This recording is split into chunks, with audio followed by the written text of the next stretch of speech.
دونر مرغ رژیمی و خونگی میتونه بهترین گزینه برای شام امشبتون باشه. سینه مرغ و برشای نازک میزنید، ماست، سس خردل، ادویه، نمک و آب لیمو ترش بهش اضافه میکنید، مخلوط میکنید و 2 ساعتی داخل یخچال استراحت میدید.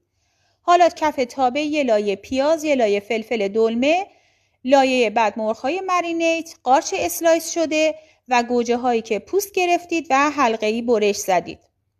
روی مواد رو کامل میپوشونید. نمک، فلفل و یه قاشق روغن زیتون در ظرف رو میبندین و بهش زمان میدین تا به این شکل آب بندازن. در انتها با آبی که انداختن خوب پخته میشن. آب که کشیده بشه مواد کامل سرخ میشن. هر نونی میتونید استفاده کنید. روی نون یه لایه سس خیارشور که داخل کپشن دستورش رو براتون نوشتم، کاهو، کلم بنفش و کلم سفید